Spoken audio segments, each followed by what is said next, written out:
Donald Trump has to say about it right now. Mr. Trump, thank you for joining us again this morning. I want to put up that excerpt from Mitt Romney's speech up on the screen right now. He says, "Here's what I know.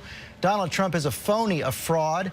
His promises are as worthless as a degree from Trump University.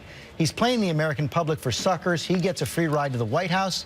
All we get is a lousy hat." Your response? Well, look, Mitt Romney was a failed candidate, should have beaten Barack Obama easily. I've brought millions and millions of people, and you know this, George, because I saw your report on it, into the Republican Party over the last very short period of time.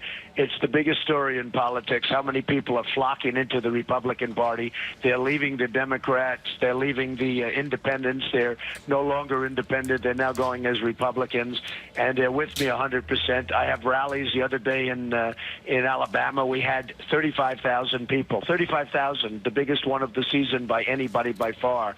We're having the biggest rallies. We get 20,000 and 15,000 routinely, and there's great enthusiasm in the Republican Party, except by the establishment. How about the substance of those attacks? He brings up Trump University, and you're facing ads now in several states, several $1 million in ads where victims say they were scammed out of thousands, even tens of thousands of dollars. That's hitting you hard right in the middle of the campaign.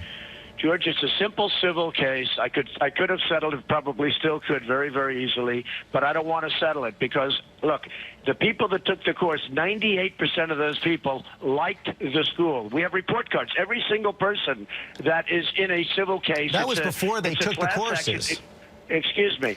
Every single person that's taken it, practically, almost all, 98%, loved it. We have an A from the Better Business Bureau. We got rated A.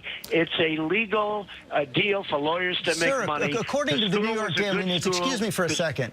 According to the New York Daily News, you got a D- from the Better Business Bureau. You're wrong. Take a look at it. It's up there right now. I have it right there. As an A. It's posted as an A, and I think they gave us a different mark before we gave them information. After they got the information, they gave us an A. So we have an A. Who's going to settle a lawsuit when everybody's suing? And by the way, these are people say these are just people thinking, oh, wow, if I can get my money back. I'm sued all the time, and so is every other big business person. The difference is this is why they say if you're a successful person, you can't run for political office, because everything you do, you get sued on, and it gets exposed. We will win that case very easily. I just don't want to settle it. I can settle it very easily. I just don't want to settle the case. How about the foreign policy attacks from these 50 foreign policy experts? Their letter says your advocacy for aggressively waging trade wars is a recipe for economic disaster in a globally connected world. His embrace of the expansive use of torture is inexcusable. And here's my question. The former head of the CIA, General Michael Hayden, has said the military would refuse to act if you ordered torture because they're not required to follow orders that violate international law. How would President Trump respond if the military refused to follow your orders? I'll tell you how good our military is doing under Michael Hayden and people such as this. We've been fighting wars in the Middle East for 15 years, 18 years. We're in for $4 or $5 trillion. We don't know what we're doing. We don't know who we're fighting. We're arming enemies we're arming people that we want on our side. We don't even know who they are. When they take over a country, they're worse than the people they deposed. Give me a break. And as far as the economics are concerned, we're going to lose $500 billion this year with China. We're losing with Japan. We're losing with Mexico at the border and at trade.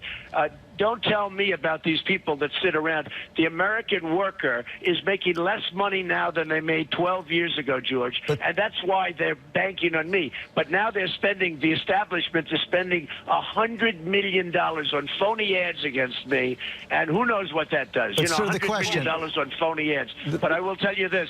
The Republicans, it's dynamic what's happening. Millions of people are joining the Republican Party because of me. And you know what? The Republican establishment's probably going to give it right back and go back to the old days of Mitt Romney, who couldn't win if you had the sticker right in front of him. Back to the question, sir.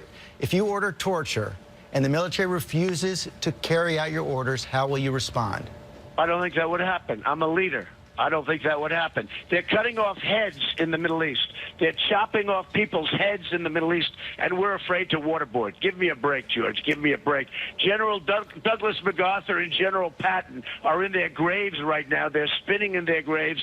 They don't believe what they're seeing. We don't know how to win anymore. We can't win a war. We can't win economically, and this is why this is happening, George. Remember, we're losing $500 billion in terms of trade deficit with China. We have to change things around. We can't go on like this, George. Ready for Megyn Kelly tonight? I'm ready. I'm absolutely ready. Mr. Trump, thanks for joining us this morning. Okay.